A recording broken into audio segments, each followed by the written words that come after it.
Today on Locked On Canadiens, we talk about that draft video that the Montreal Canadiens released, and the top 25 under 25 is complete.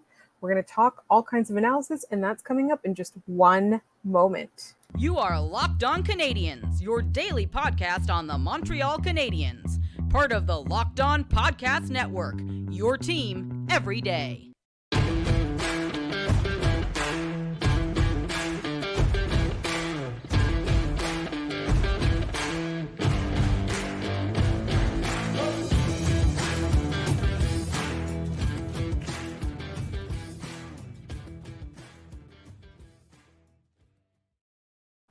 Hi there, everyone, and welcome to episode 908. This episode is brought to you by Birddogs. Go to birddogs.com/LockedOnNHL or enter promo code LockedOnNHL for a free water bottle with any order. You won't want to take your bird dogs off, we promise you. My name is Laura Saba, also known as The Active Stick, and I'm joined by Scott Matla, as always, of Habs Eyes on the Prize. Scott, thank you for taking the latest episode. Apologies to our listeners for being absent. I was a bit under the weather. Thank you for the well wishes. And thank you, above all, to all of you for making us your first listen of the day every single day. Scott, how are you doing today, and how excited are we to talk about the draft video? I'm the one who muted my mic this time. We are off to a flying start here. I'm excited. I know I talked about the draft video a little bit in our last episode, just kind of referenced it a touch there. I'm excited to kind of break this down because it seems like a lot of people have taken a lot of different viewpoints from this, this being the video itself, which is fair. Everyone has a different way to analyze or process things. And as we've learned in the Canadiens draft videos, there's maybe not as much shown this year as last year. Last year, I think, was a little bit more behind the scenesy, like with the players itself. And this year felt a little bit more like the draft room, the draft cabal, as it were, in Montreal. I don't know if it was better or worse. I don't think it's as good as last year's video, but I still think that it is potentially it is a very good thing that they as a team are open to kind of showing their process, the good and the bad in there. They're not shying away from, where some of their scouts made a stand on a player. And I think that's, for better or for worse, is the right way forward in things like this. So we are going to get into comparing the two draft videos later. So I'm trying right now to isolate kind of the reaction and the sentiment for this year's video and try to pretend as if we didn't see last year's video, because I think one of the big things is that the feelings that were associated with the video itself were kind of translated from the feelings that we had about the draft and not just isolated to the video. But if you look at this year's video, forget last year's video at all, did it answer any of the questions that you had about the choices that the Canadiens made in the last draft? No, so yes, in the case of someone like Jacob Fowler, I think there was a lot of people, and that I think is the big sticking point here, is that this group loved Jacob Fowler, and they loved Bogdan Konyushkov, and they loved Florian Jekai. And I think Fowler acquitted himself very well in this thing here. I didn't get a whole lot of sense about why they chose Reinbacher over anybody else in this. There weren't a whole lot of debates, it felt like, on why him, why not Michkov, why not Ryan Leonard, why not trading up, trading down. It just kind of seemed like, okay, we're going to take Reinbacher. They showed a little bit of his interview and, the questions they asked him, and that was about it. They focused a lot on, honestly, Jacob Fowler was the biggest person they talked to in this, and he made it clear he plays with a chip on his shoulder. He wants to win. He wants to be the underdog battler there. He's like, I was, winning awards in these leagues and went and sat there in a full suit with my parents going undrafted in this league, and then I was still the best player here, and now I'm going off to college. And it's like, this is the kid who, feels that chip on his shoulder and wants to compete. And I think that the Canadiens honing in on that is, I think he fits kind of that underdog mentality that they want on this team, is that, okay, If no one else believes in us, we believe in us. And I think that's a strong thing. I just wanted a little bit more about just how did you end up on Reinbacher? What was the consensus on someone like Philip Eriksson or Luke Mittelstadt here? I'm also wondering how much can you show, because how much of it is just going to be, censored because, it is a family friendly thing there. And it's some of the parts I did show, it does lead me to have more questions, less so than last year's, where I look at this and go, that process makes a lot of sense. I see why they honed in on Lane Hudson, why they honed in on Vincenz Roars, why they honed in on Juraj Slafkovsky, etc. And this year, I just kind of have questions about Florian Jekka as a unicorn. Okay, why? Besides he's large. What makes him a unicorn? And I feel like we didn't get a lot behind that. And it's a little bit frustrating in that regard.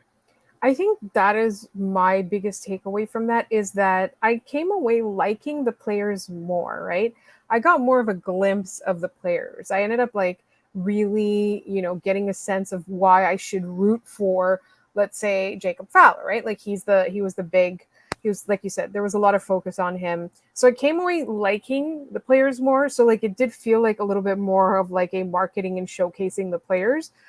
I did not get any sense of why, right? Like, so one of the biggest questions that the fans have had, I've had it, you've had it, the media's asked it, like even, if our listeners in the comments kind of have it as well, is why did you make this choice over another choice? And obviously they're not going to go on the record, talking trash about a player they didn't end up picking, but they didn't even give us the reasons as to why somebody was chosen just in general over another player, right? Like why they preferred certain people. So I think for me, that was my biggest takeaway, is that I learned a little bit more about the players themselves, but I still didn't learn anything about the decisions that were made.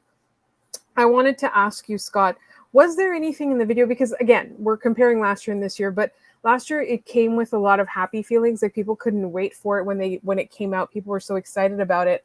Like this year, I feel like the reaction to it was a little bit more negative. And I know part of it is because we're Montreal Canadiens fans. It kind of comes with us, it's a package deal with us. But was there anything in that video that you really thought was showed us something to be concerned about either the scouting staff or the future of this team's drafting? Like, did you find any causes for concern, I should say, in the latest video? I think, and it goes back to one of the more powerful people in the room, Nick Bobrov, describing Florian Jekka as a unicorn. There comes a time in each draft where big players get picked because they are big. Look at the Arizona Coyotes this year. I don't love that idea, because we've gone through that. Yes, Arbor Jekka is technically probably closer to a unicorn than his brother is. And I want to make this clear, is that I'm not going to write off Florian Jekka before I watch him play competitive games this year. He's likely going to be at the rookie showcase. I'm not going to write him off of having a growth curve there, where he's 6'4" now. He's a big guy. EP, I talked about it in the last episode, has some good things to say around the net, but can he improve? Can he hit that other level there? It feels like there were a lot of actual potential home run swings they could have taken. We've talked about this ad nauseum in the draft, is why were you passing on a guy like a Jaden Perron? Why did you pass on other players in favor of a Jekka, a Bogdan Kunioshkov? I kind of get now, based on the time that he's played in the KHL and just the overall scouting reports that we've gotten to read on him. But why Sam Harris? Why Luke Mittelstadt? Why this? Why that? We didn't get an elaboration on that. And it makes me fear that maybe people who went to bat for some of these more skilled players, were kind of overruled by other people in there. I don't want it to become cliquey in that, like, the old school mentality is looking at this. I didn't see a lot of Chris Boucher in this video, which worries me a little bit, because he was prominently featured a little bit in the last one, and I didn't see him as much in this one. You should want that impact. The people who know how to analyze and look at the numbers here. You don't need to look at a spreadsheet if you're Nick Bobrov or, Kent Hughes, Jeff Gorton, etc. But if you have a guy who can go, these little blue bars here are the things that he does well, these are the red bars, this is what he does poorly. If we draft this guy and we draft this guy, they're complementary. Or are we just drafting so much of this. I wish I would have seen more of that. And that's kind of what concerns me a little bit is we didn't see a lot of deep analysis in this. It felt like a lot of platitudes across the board. I think we should move on to comparing the two videos and what we learned. And we're also going to talk about the top 25 under 25. And we are so excited actually about the top 25 under 25. Like, despite our feelings about this video, there's so much excitement in the Canadiens' future. And all of that is coming up in just one moment here on Locked On Canadiens.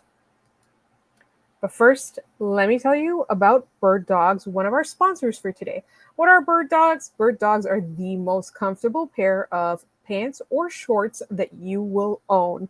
And not only that, they're also stylish. They're not just any pair of pants or shorts. They're so comfy, but you can also wear them out. And I'll be honest, everybody got shorts and then everybody got pants, and every single one of them has been a hit. You look at that and you're like, they're just pants, right?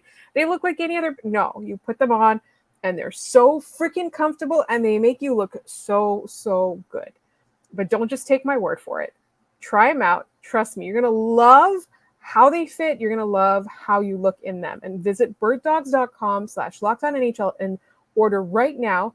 Or you can use the promo code LockedOnNHL to get a free water bottle with your purchase. Once again, visit birddogs.com/LockedOnNHL or use promo code LockedOnNHL to get a free water bottle with any purchase, where you won't want to take those bird dogs off. We promise you.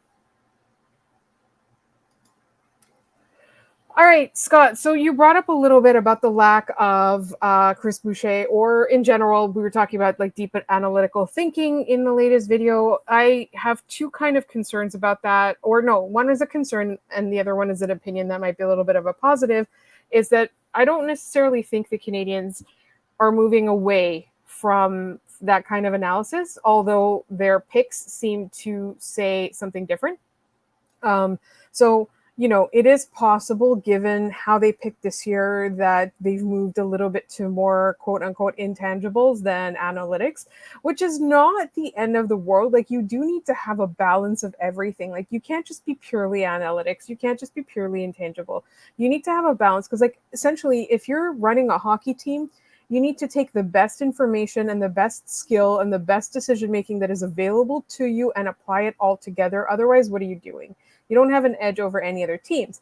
And then the other reason that I thought potentially they didn't showcase Chris Boucher is because they didn't want to reveal maybe like the parts that featured him or his team or more of the, the analytics people in the room. Maybe they were too revealing about the way the Canadiens do things. Maybe there was proprietary information or data gathering in there that they didn't want to share with other people. Maybe, they don't want their opponents watching those videos and getting clues, which is not to say, that NHL teams aren't always trying to find these things out about each other. Like, I feel like maybe we can feel a little bit better. Or maybe it's one of those things where one year they're going to go one way, the next year they're going to go the other way, the next year they're going to go the other way, and maybe their way of balancing is alternating. Anyway, I have rambled quite a bit about this. Scott, what are your thoughts on the comparison of this year versus last year and what it says? I feel like we got a lot more player insight last year too. Like I said, we got a lot about Jacob Fowler this year, which is phenomenal. And I already liked the pick a lot. And then just getting to hear him, he's not arrogant in the way that he is confident in how he wants to prove people wrong. He has just that chip that they're sitting there and they're talking to him about this player. Oh, he's a passer, but he shoots this hand. Oh, he's a shooter. He shoots this way. He's, a little bit of both, but he shoots this way. And they asked him, they're like, oh, wow, you're pretty good. They're like, I could tell you, anyone in the league. And it proves that he does his homework on these things. We saw that when they asked Owen Beck last year, oh, well, how good are you at faceoffs? And he goes, I'm one of the best in the OHL. And, I can bring up the stat sheet to prove it. Yes. He said the best. The best. He said best in the OHL. And here's the thing is, yeah, like I don't, see the lie there. It's just talking with these players here. We got to learn a lot about how smart like Vincenz Rohr is. We got to learn. I didn't learn as much about players in this. And like, I got to talk to, David Reinbacher at the draft combine, and you get to see he's a smart kid. He has a good head on his shoulders. Jacob Fowler seems like a kid who, is made for this pressure. And he said it like, pressure is a privilege, and he just gets it. But I want to see more of that. When did they sit down and talk with these players? Like, how did they come to a conclusion that they were going to, you know, take a Russian goaltender, take, a guy like Quentin Miller, who was a backup in the QMJHL, take Bogdan Kuniushkov? How did you get to these? Which players did you get to talk to? Did you talk to Luke Middlestat? When did these things happen?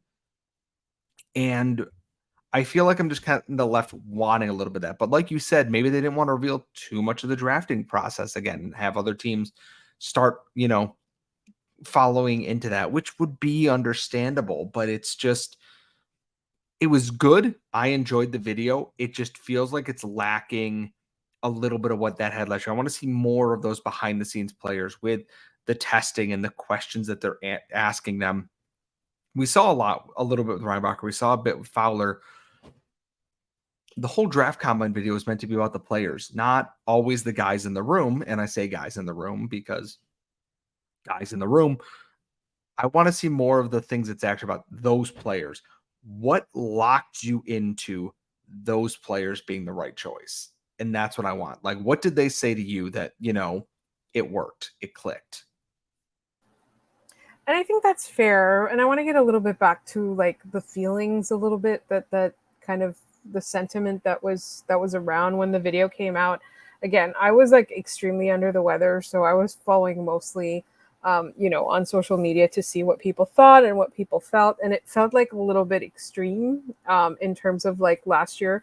Everybody was like, oh my God, this is amazing. The Canadians are geniuses. This is like wonderful. And then this year it's like, oh my God, I'm concerned about the future of this franchise. I don't think we need to be concerned about the entire future of the franchise. I think this video and the draft itself, like maybe is not in a direction that we wanted to see necessarily. But that doesn't mean it's the end of the world. And it doesn't mean that the Canadians are building a team. It's not a 1-year process. It's not a single draft process. It is an overall kind of thing. And we might not like the decisions they made this year, but I will be concerned if they keep making decisions like this for the future, right? Like if they start trading away some of these more skilled players, some of these more steal of the draft type players, and get more people that just like all they bring to the table is size, then I'll be concerned, right? But like until they do that, until like they show that the way that they deal with their assets is a bit concerning, then I'm willing to give them the benefit of the doubt. They keep talking about being a fast and skilled team, right? And as a lot of listeners love to remind us every single time, you need size.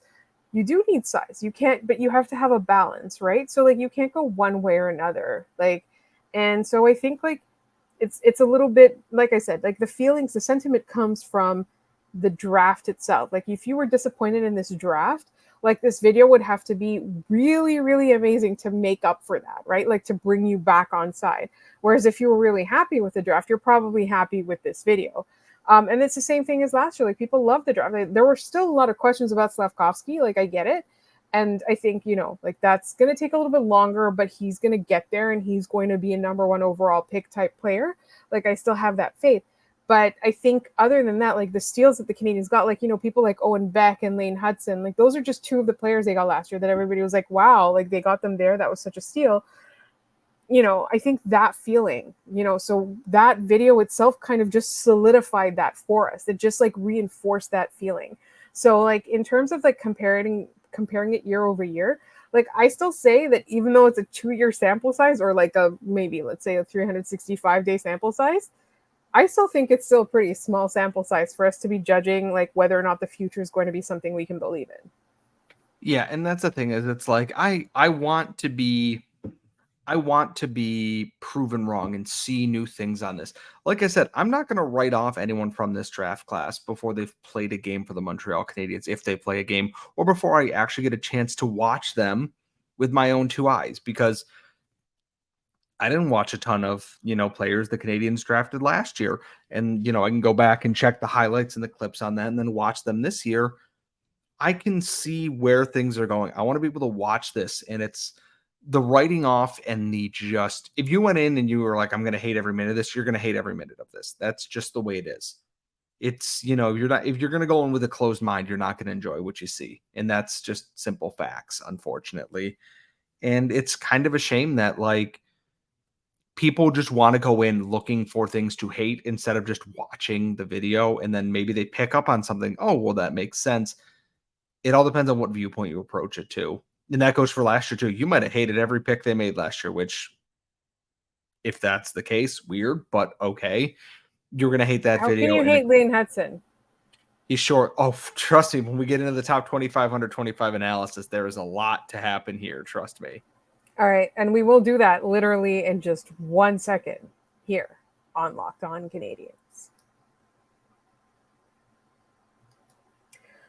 Before we get into this segment, I want to remind everybody that Friday is the Friday mailbag. I do have some questions left over from last week that I also have some questions left over from previous weeks. Hi, Danny.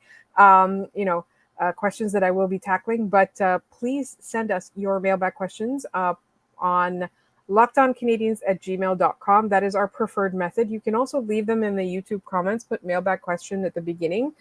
You can tweet us or whatever it's called on social media. I am at The Active Stick everywhere. Scott is at Scott Matla, pretty much everywhere. We still have our account on former Twitter. It's LO_Canadiens, so you can, send us your mailbag questions there as well. But our preferred method is the lockedoncanadiens@gmail.com email account. It's easier to curate. We don't miss them. I promise you I will go into the junk mail and check because I missed one a couple weeks ago.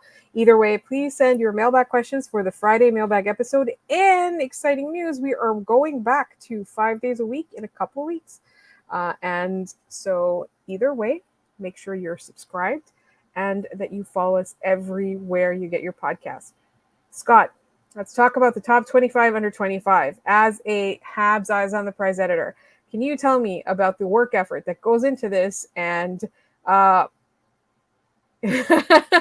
those of you who can't see him on the YouTube right now, Scott has his head in his hands, essentially. Scott, let's talk about the top 25 under 25. And first, talk about the process, and then we'll talk about the actual players on it and if there were any surprises. So the process is the hard part because 54 prospects to rank is a lot. It is not an insignificant amount of time in that, oh, well, I've got like the bottom 5 planned out and I've got the top 5 planned out or top 10 planned out, whatever. Cool. Still 3 dozen other players to rank. And the thing is, when you have a big prospect pool, you get a lot of people who get lost in the minutia of it all. You have, these players under 25 are not going to leave this like range here. Nick Suzuki was always going to be at the top. Cole Caulfield was always going to be number 2. Who's going to be 3? Who's going to be 4? Who's going to be 5 is always, up in the air. Like that's the hard part is everything can always change. Kirby Dach ended at number 3 this year. I thought maybe he wouldn't. I thought maybe he'd slip a little bit with how high Lane Hudson rose up and Uri Slafkovsky, etc. And no, and the thing about it is that you sit down and then you vote, and then Justin, God bless him, tabulates all the community votes from the open forum there. They get rid of the ones that are clearly just like trolling opinions, like Cole Caulfield is at 40, like things like that. Tabulate everything, put it into spreadsheets, see where everyone shovels out. Sometimes we have ties. Sometimes it's separated by like, 1/100th of a point between the positions here. And then we, sit down, like here are the sections, the long shots, the projects, the near misses, etc., the graduates from who are no longer on this list here. And then we dole them out to all the writers who are on staff who want to write about them. Patrick Bexell, Jared, and Matt Anton at Eyes on the Prize for Habs Minded Radio went out, and Laura, you were a guest on there. I was a guest on there. They book guests for like a series of episodes and go through all of that. We write the articles, we put them out there, and then we stare in horror as the comments turn into whatever it is. Sometimes it's great. Sometimes it's great. And we go from there. Unfortunately, a lot of the comments on some of the ones that have been done already are are gone already because we migrated the website a little bit. So it's showing 0 comments on some of these. We are onto a new platform again, which hopefully we will be sticking at Habs Eyes on the Prize. So pardon us with that transition here, but it is so much. And then everyone has their own opinion on how they voted and why players should be in a spot. And this year, Arbor Jacki was the divisive player. And as people know on this podcast, we love Arbor Jacki. We would also like Arbor Jacki to, find that next level, that next gear. Because the staff had him at 17th overall. The community had him at 10th, which is a large gap in who would he have beat out if he was at 10th? If he was at 10th, he would have taken Owen Beck's spot at 10th. So he would have beaten out Beck, Justin Barron, Adam Engstrom, Raphael Harvey-Pinard, Jordan Harris, Sean Farrell, Logan Mailloux were the players ranked directly in front of him before Joshua Waugh came in at 9th. It's something. Xavier Simoneau got a big boost from the writing staff as well. He placed 26th, or he was 30th overall. The staff rank had him 26th. The community had him 34. So we had him 8 spots higher in kind of a reversal. Same with Bogdan Kuniushkov, who was +7. Luke Tuck was another divisive one. The community had him 29. Writers had him at 38. Everyone has different ways that they analyze players. And one of the things that I've learned is that Habs fans want someone big and nasty in their lineup, and that is entirely their right. I think it's justified. I just don't think that they need to be ranked that much higher over the more skilled players. And the thing is that I wrote Arbor Jacki's profile, and I wrote it in a way that it's like, I am not looking to be inflammatory here. There are things in his game that he needs to work on. That is not a thing that I look at that and go, oh yeah, this is a negative. It is just the truth of the matter here. He's become one of the most popular players here. He sent Zach Kassian basically into retirement in his early games here. It's just every inherent bias makes this so hard. And this is what makes things fun, actually, a lot, is everyone views things differently. I struggle with ranking AHL players because they're the ones that I view the most, and I have the most invested in them. I've tried to step away from that a little bit and understand that's not always the case. Sometimes I'm right, like Raphael Harvey-Pinard. Sometimes I'm wrong. Charles Hudon, Noah Juleson, etc. But it is such a fascinating thing here. And I don't know if we actually listed the entire top 25 here, but we've got a couple minutes. Let's get through it. All right, also, just so everybody knows, I was on Absent Minded to do the Lane Hudson episode. So I can run this down as quick as possible. Are we ready here? Yes. I will start all the way at the bottom. 54th, Alexander Gordin. 53rd, Daniil Sobolev. Jack Smith was 52nd. Emmer Croteau was 51. Dmitry Kostenko was 50. Joe Verbatic was 49. Sam Harris was 48. Blake Biondi was 47. Yevgeny Volokin was 46. Florian Jacki was 45. Petteri Nurmi was 44. Philip Eriksson was 43. Luke Middlestat was 42. Ty Smilanic was 41. Quentin Miller was 40. Rhett Pitlick, the last remaining Pitlick in Montreal, was 39. Miguel Torini was 38. Nicholas Baudin was 37. Jared Davidson was 36. Kuniushkov was 35. Tuck was 34. Cedric Guindon was 33. Mishak was 32. Norlinder was 31. Simoneau was 30. Primo was 29. Vincent Roars was 28. William Trudeau was 27. Oliver Kapanen was 26. Theus Anderson was 25. Jakob Dobish was 24. Jacob Fowler was 23. Jaden Struble was 22. Emil Heineman was 21. Jesse Alonen was 20. Riley Kidney was 19. Philip Machar was 18. Arbor Jacki was 17. Mailloux 16. Farrell 15th. Harris 14. Harvey-Pinard 13th. Engstrom 12. Barron 11. Beck 10. Joshua Wyatt 9th. Alex Newhook 8th, David Reinbacher 7th, Lane Hudson 6th, Uri Slafkovsky 5, Caden Gooley 4, Doc 3, Caulfield 2, Suzuki 1.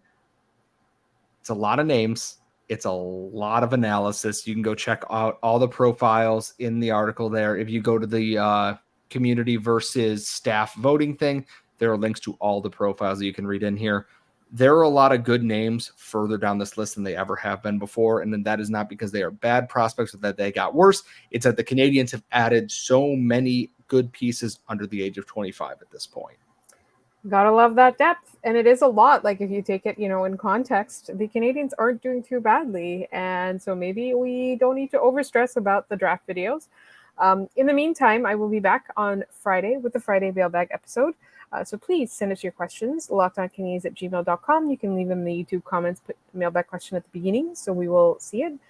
Or you can tweet us on forum or Twitter, LO_Canadiens. In the meantime, make sure you are subscribed to this podcast wherever you get your podcasts. Like I said, we're going to go back up to 5 days a week. And one of the first things that we're going to do is we're going to talk Rookie Showcase that week. So make sure, and Scott will be there. He'll literally be there. So make sure that you are subscribed. You tell your friends. And if you want people to find us, leave us good reviews on Apple or Spotify or whatever. And in the meantime, I'm going to thank everybody so much for listening. And we will see you next time.